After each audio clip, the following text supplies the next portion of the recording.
sentado para analizar mejor los papeles. Y lo primero que tengo que hacer es agradecer, por supuesto, al Colegio de Abogados,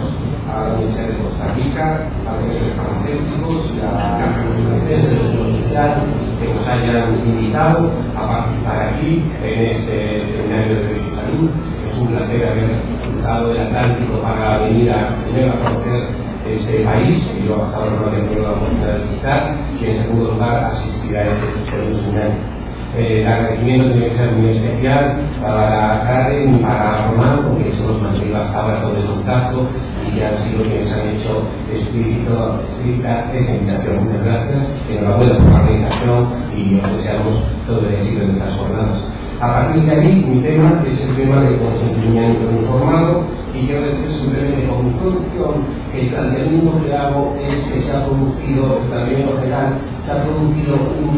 una metamorfosis en la relación médico-enfermo que ha pasado fundamentalmente de ser una relación de confianza a ser una relación jurídica, una relación donde el derecho no intervenía a ser una relación donde el derecho va a jugar un papel determinante, y que en esta metamorfosis el consentimiento informado ha sido decisivo porque ha sido de algún modo el primer derecho, de la idea de autonomía de la voluntad y de libertad personal, ha sido el primer derecho que se ha introducido dentro de esta relación y ha apuntar a un cambio de los parámetros en los que se movía tradicionalmente. A partir de ahí, y un poco en honor a este colegio de abogados que nos recibe tan amablemente, voy a intervenir sobre todo para referirme a la manera en la que el consentimiento informado en la práctica judicial en España revoluciona la relación entre el médico y el paciente. Por eso mi abordaje va a ser un abordaje fundamentalmente, digamos, procesal del asunto del consentimiento informado. Consentimiento informado, que por otra parte, simplemente adelantar, en España fue reconocido en los años 80 la Ley General de Sanidad y luego reformado y reformulado en la Ley de Autonomía del Paciente del año 2002, con lo cual ya es una institución que tiene reconocimiento legal y, como veremos, también jurisprudencia. A partir de ahí, mi intervención, espero que salga el tiempo, tenemos menos calculado 30 minutos, espero que sea exactamente así. Bien, la idea de autonomía, al ser introducida por el derecho en la relación médica, va a adoptar una visión peculiar. Hay una lectura jurídica de la idea de libertad que estará condicionada por la propia capacidad de operar del derecho, que es torpe para hacer eficaz la autonomía en cuanto a principio abstracto, y sobre todo que va a estar más preocupado por las necesidades que considera prioritarias: la reparación de daños, la distribución de responsabilidades o la atribución de culpas. Como resultado, puede decirse que la intervención jurídica toma como punto de apoyo la autonomía personal, pero acaba por desplazar la preocupación del tema de la libertad al tema de la responsabilidad.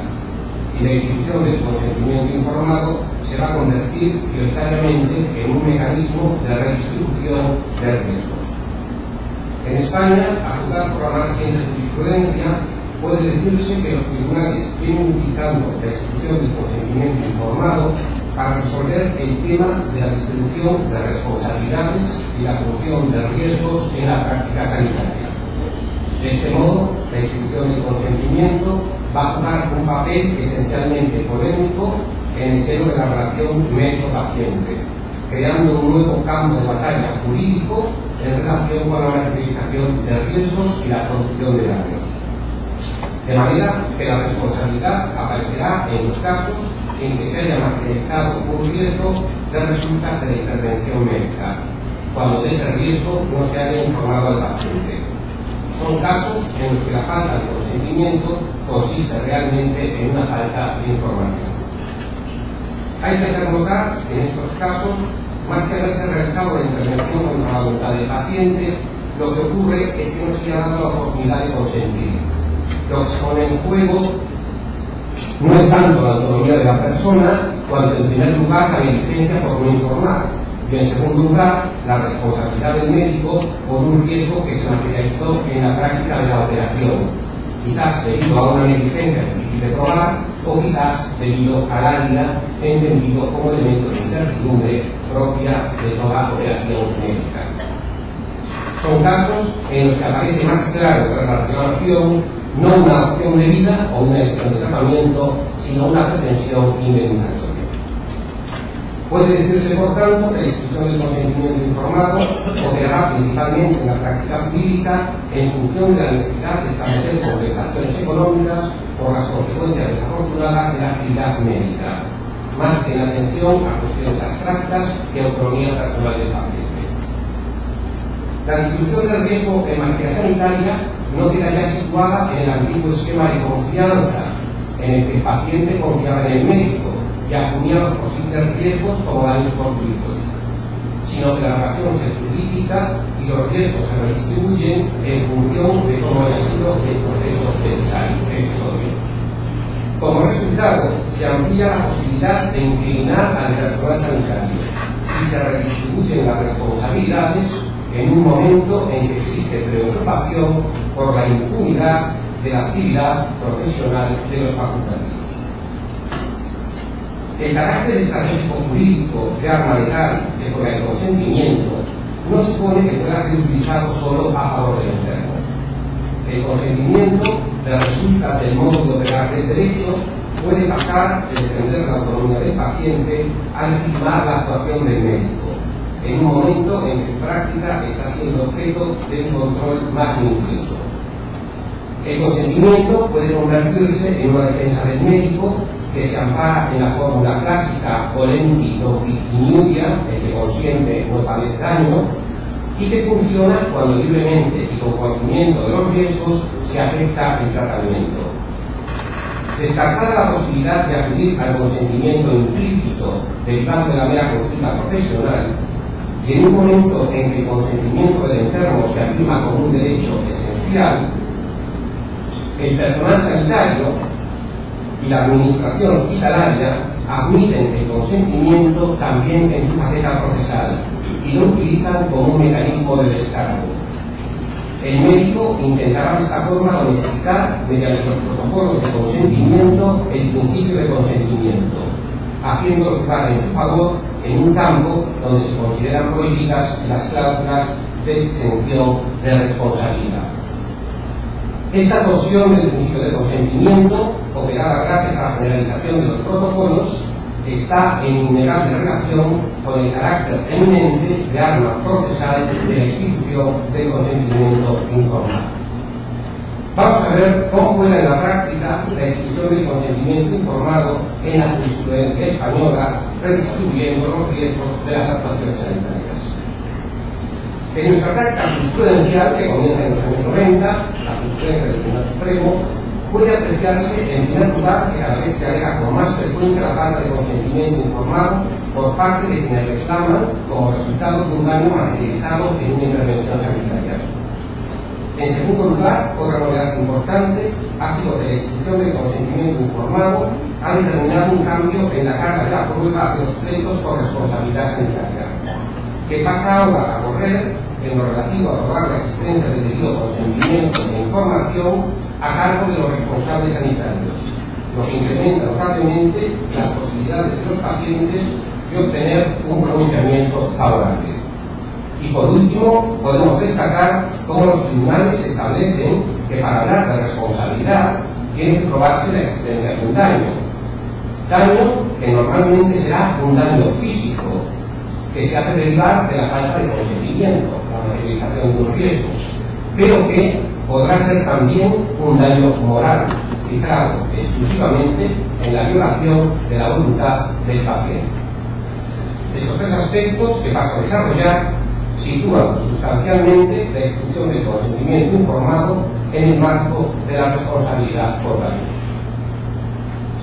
En primer lugar, puede decirse que en los últimos tiempos el tema de la información debida al paciente y el necesario consentimiento del enfermo como requisito de la actuación médica se han convertido en una de las cuestiones protagonistas de las controversias judiciales sobre actuaciones sanitarias, llegando hasta el punto de competir con el que hasta entonces venía siendo el tema tradicional que centraba las disputas jurídicas, que no era otro que la relación de causalidad entre la actuación médica y el resultado dañoso. Este tema, planteado tradicionalmente desde una perspectiva esencialmente médica y contemplando exclusivamente la actuación puramente técnica del profesional y no sus aspectos éticos, implicaba que la cuestión de la relación de causalidad fuera un asunto técnico-médico muy difícil de comprender para el jurista. Sin embargo, ahora nos vamos a encontrar con el tema del consentimiento informado va a ser un tema general en las reclamaciones judiciales. Esta nueva situación que implica, como digo, la cada vez más frecuente alegación en las demandas por responsabilidad médica de la inexistencia de consentimiento informado, ha sido incluso considerada por algunas sentencias del Tribunal Supremo en España como excesiva, en la idea de que se está convirtiendo en un argumento tópico que se utiliza de manera casi general, tal y como apunta la sentencia de la Sala de lo Civil del Tribunal Supremo del 27 de septiembre del 2001. En esta sentencia se dice que la alegación realizada en referencia a la falta de consentimiento, y cito literalmente, adolece de una gran imprecisión, por lo que su planteamiento parece obedecer exclusivamente a la búsqueda de algún motivo que permita justificar la reclamación y el recurso. Acaba de citar. La alegación de la falta de consentimiento es presentada así en ocasiones como un argumento más que se utiliza habitualmente, incluso con independencia de su solidez, ya casi como una cláusula de estilo, para ver si se aumentan las posibilidades de conseguir un pronunciamiento incriminatorio.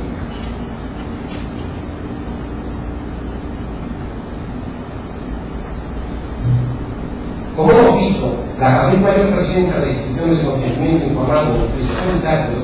va a hacer que la problemática de relación de causalidad entre la actuación médica y el daño, considerada en términos estrictamente técnico-científicos, en el sentido de científicamente médicos, que hasta ahora era el tema estrella, vaya a ceder parte de su protagonismo en el tratamiento jurisprudencial a un nuevo debate en torno a la información dada por los responsables sanitarios y al consentimiento prestado por el paciente. Este nuevo debate sobre el consentimiento, la información y su prueba resulta sin duda más cómodo para los juristas que se mueven ahora en un terreno más familiar, alejado de los tecnicismos y del complejo lenguaje propio de la práctica médica, a los que les conducía el análisis de la clásica relación entre la actuación sanitaria y el daño, y hace esta circunstancia sin duda que aumenten las posibilidades de exigir responsabilidades a los facultativos que ejercen una actividad que venía siendo tradicionalmente considerada como especialmente impermeable o resistente al control del derecho. A la cada vez más frecuente alegación de la infracción del consentimiento informado contribuye sin duda el hecho de que información y consentimiento vayan siendo considerados cada vez más por la jurisprudencia, al menos en España, como elementos integrantes de la correcta actuación profesional, es decir, de la lex artis del facultativo. De manera que podría funcionar como un elemento más en la configuración de la relación de causalidad entre la actuación sanitaria y el daño. La lex artis dejará de estar solamente referida a la actuación puramente técnica del profesional, para abrir ahora un hueco a los deberes relativos a la información y el consentimiento del paciente. En España, la jurisprudencia, y puede citarse hasta respecto a la sentencia de la Sala de Contencioso Administrativo del 20 de septiembre del año 2005, considera que la falta de consentimiento informado es un incumplimiento de la lex artis ad hoc, y revela además un anormal funcionamiento de la actuación del servicio sanitario,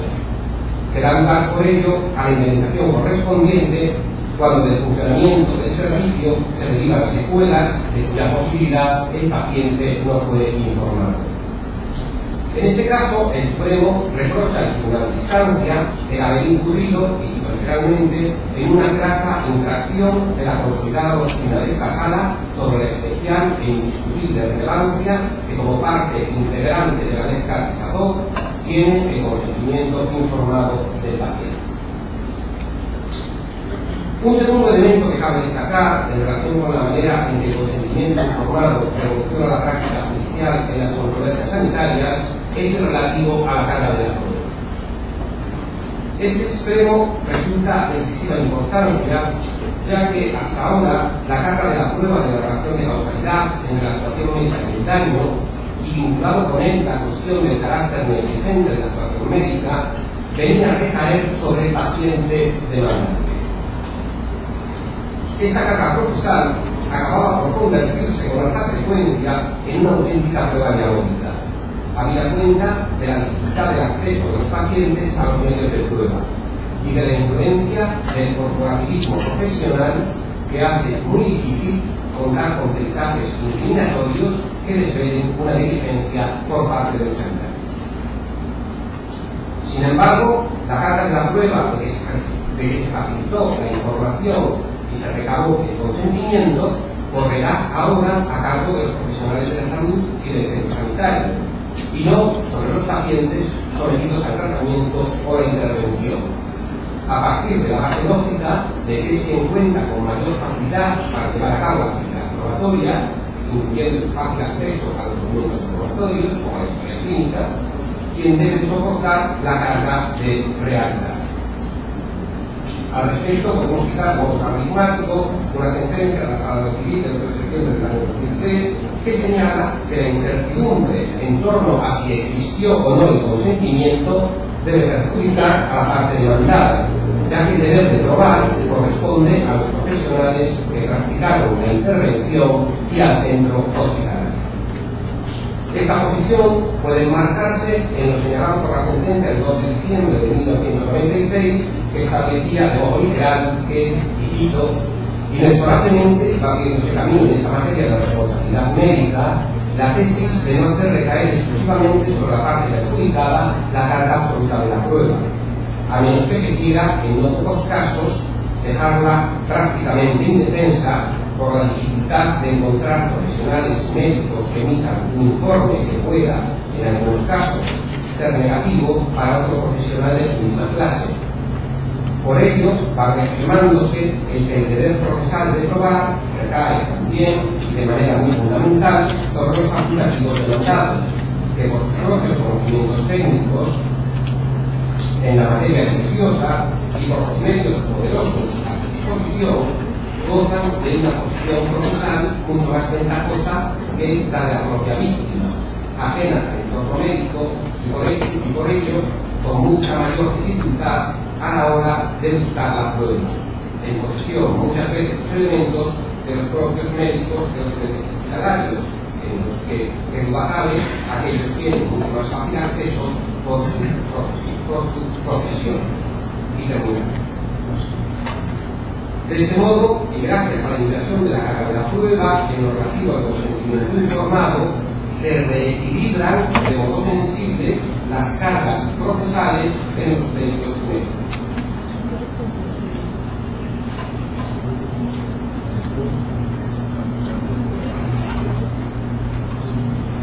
Un tercer tema importante para entender el papel que juega el consentimiento informado, como se ha dicho, más en relación con la responsabilidad que con la autonomía,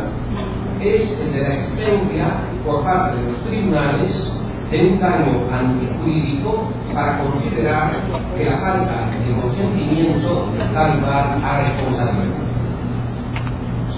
La jurisprudencia liga la responsabilidad con la producción de un resultado dañoso. Pero queda por aclarar si este daño ha de ser siempre un daño físico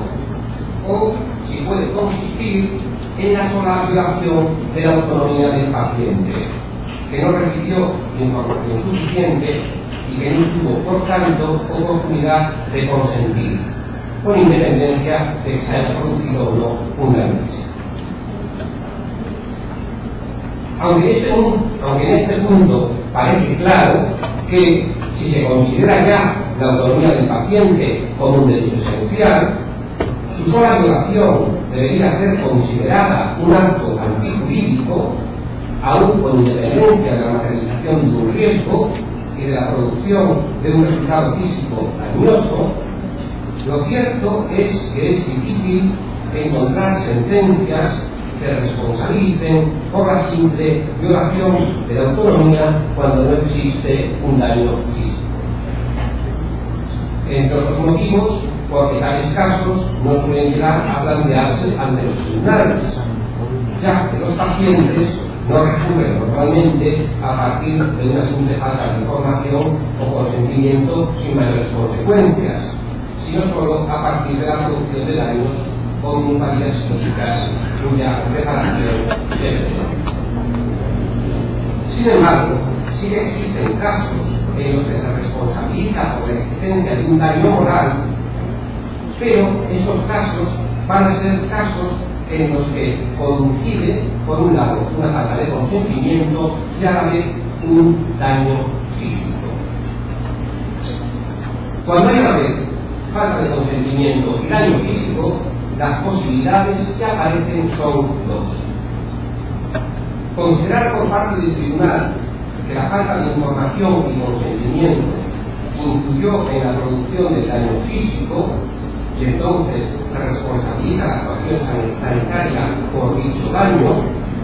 o bien considerar que la falta de consentimiento no forma parte del nexo causal productor del daño físico y por eso no se es responsable de este, pero pudiéndose entender, no obstante, que la mera falta de consentimiento sí que es un daño moral autónomo, que puede ser considerado por sí mismo como antijurídico y por lo tanto debe ser objeto de indemnización. Sobre la posibilidad de que aún no habiendo consentimiento no se sea responsable del daño físico que la intervención ha causado, hay que recordar que no todo incumplimiento de la lex artis, como sería la omisión del consentimiento, es suficiente para establecer la responsabilidad por el daño físico. Hace falta que exista relación de causalidad entre la falta de consentimiento y el daño.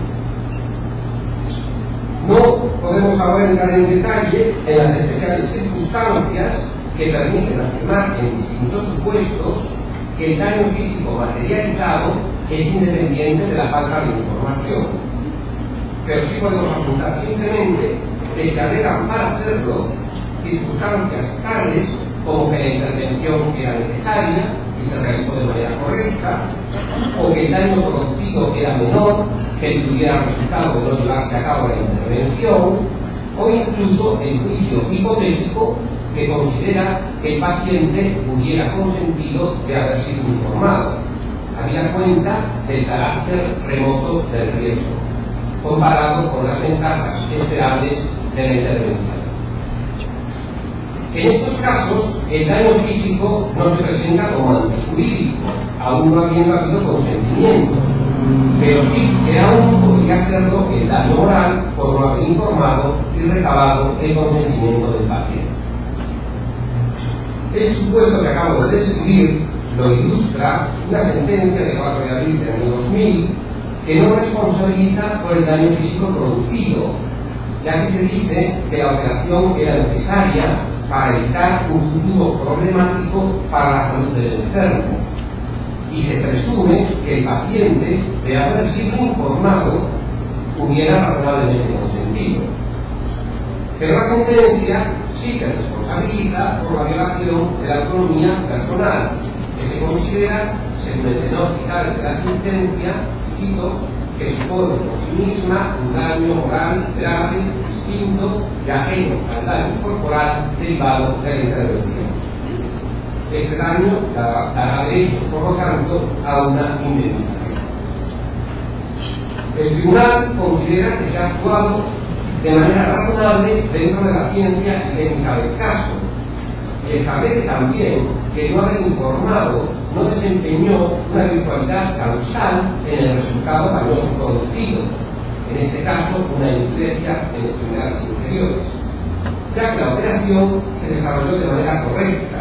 era prácticamente necesaria y la decisión del equipo médico de no aplazarla era la esperable de cualquier persona sometida a la tesitura de arriesgarse a un porcentaje mínimo de riesgos frente a un seguro futuro problemático para la salud del enfermo. Señala, por lo tanto, el tribunal en un pronunciamiento que, por otro lado, puede parecernos aventurado, pero que a la vez ilustra una innegable tendencia judicial a favor de la gracia, señala, digo, que los daños corporales derivados de la operación no están ligados al funcionamiento anormal del servicio sanitario y que por lo tanto no son indemnizables. Sin embargo, la sentencia establece que la falta de consentimiento e información sí que supone una causa de responsabilidad, que tiene que ver entonces no con el resultado físico dañoso, sino con la violación de la autonomía del paciente, que, como hemos dicho, considera por sí misma un valor jurídico protegido y susceptible de generar indemnización en caso de haber sido violada. De esta forma, la violación de la autonomía personal supone por sí misma un daño moral grave, distinto y ajeno al daño corporal derivado de la intervención. Vemos pues cómo el daño moral por sí solo puede llegar a ser un daño antijurídico y susceptible de reparación. Una cuestión interesante es el tema de la cuantía. ¿Cómo se mide esta número? En cuanto a la cuantía de la indemnización, el criterio estimativo que en este caso adopta la Sala se basa en la grave importancia y el riesgo notable, ojo, por su gravedad, no por el índice de frecuencia con que ese riesgo podría materializarse, porque eso es lo que se ha dicho previamente que era bajo y por eso cualquier persona natural no tiene consideración. En cuanto a la cuantía, digo, el criterio estimativo de la Sala, que la Sala adopta, se basa en la gran importancia y el riesgo notable por su gravedad, aun cuando el grado de probabilidad sea bajo, se dice, de la operación. Importancia y riesgo notable que pone de manifiesto por las secuelas padecidas, aunque las secuelas padecidas en principio resulten indiferentes para la fijación de la cuantía, según dice la propia sentencia, ya que no son por sí mismas indemnizables. La indemnización se cuantifica en función de la trascendencia y gravedad de la intervención, para cuya realización no se solicitó el consentimiento. Ahora bien, la trascendencia y la gravedad se va a establecer a su vez en atención a la importancia del resultado dañoso o de las secuelas producidas. De este modo, en un ejercicio de sutileza jurídica, es el haber practicado una operación no consentida y de grave riesgo, y no la lesión física derivada de la actuación médica, lo que se pone en el punto de mira para señalar la responsabilidad. Pero, a su vez, la importancia de la operación y la trascendencia de la violación de la autonomía van a ser calibradas en función precisamente del daño físico producido y de la importancia de las secuelas. Como consecuencia, puede decirse que tanto la consideración como la valoración del daño moral en que la violación de la autonomía del paciente consiste van a estar pendientes y en función de la importancia del daño físico materializado. Se pone así una vez más de manifiesto, y en este caso, a la hora de valorar la cuantía de la indemnización, la relación de la violación del consentimiento con la gravedad del daño físico materializado y, por lo tanto, la orientación de la institución en el sentido de la responsabilidad por daños. Y nada más, dándole una alegría como era ahora, lo dejo aquí. Creo que he leído más rápido de lo que pensaba. Muchas gracias.